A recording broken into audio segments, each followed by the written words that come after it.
सभी अध्यात्म के प्रेमियों को मेरा प्रेम भरा नमन।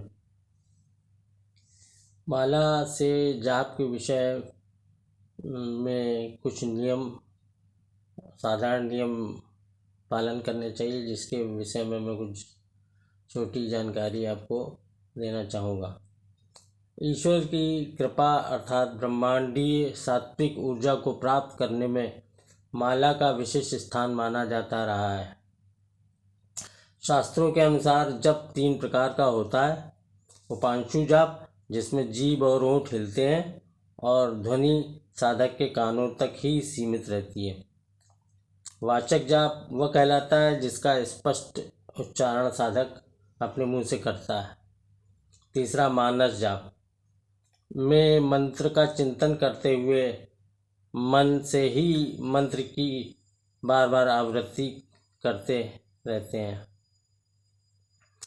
माला को पकड़ने और माला को घुमाने के विषय में कुछ साधारण बात बताना आवश्यक समझता हूँ। माला को हम इस तरह से पकड़ेंगे। अनामिका उंगली और अंगूठे की मदद से माला को पकड़कर,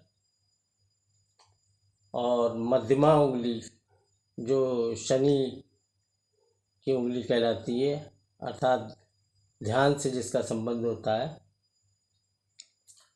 उससे माला के दानों को आगे बढ़ाना चाहिए। इस प्रकार से ऐसे ऐसे ये शास्त्रीय तरीका होता है। और एक बार जब माला सुमेर पर्वत पर पहुंच जाती है तो पहुंचने पर माला के सुमेरु को अपने माथे से लगा लेना चाहिए और माला को सुमेरु पर्वत पर, जैसे सुमेरु है यहाँ पर, ऐसे मध्यमा उंगली के माध्यम से ही पकड़कर वापस ऐसे घुमा लेना चाहिए। दूसरे हाथ का प्रयोग नहीं करना चाहिए। ये माला जाप का एक तरीका शास्त्रों में बताया गया है। और ये गुरु की उंगली का टच नहीं होना चाहिए, ऐसा कहा जाता है। ये ऐसे। और माला की स्थिति, अब जैसे माला ऐसे पकड़े हैं तो माला की स्थिति ऐसी होनी चाहिए कि हमारी जो नाभि होती है, अर्थात जिसके पीछे मणिपूरक चक्र स्थित होता है, उससे नीचे माला नहीं जानी चाहिए, ऐसा शास्त्रों में बताया जाता है। माला की जो स्थिति होती है वह माला जो है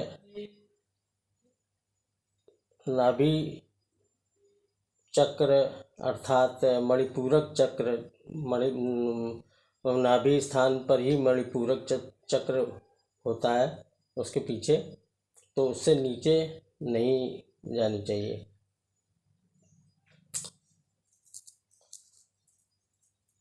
माला का जाप हमेशा अपने व्यक्तिगत आसन पर बैठकर ही करना उत्तम फलदायी माना जाता है। बिना उसके माला से जाप, बिना आसन के माला से जाप नहीं करना चाहिए। माला से जाप में विशेष शुद्ध स्थान और निश्चित समय की भी उपयोगिता मानी जाती है। प्रणाम।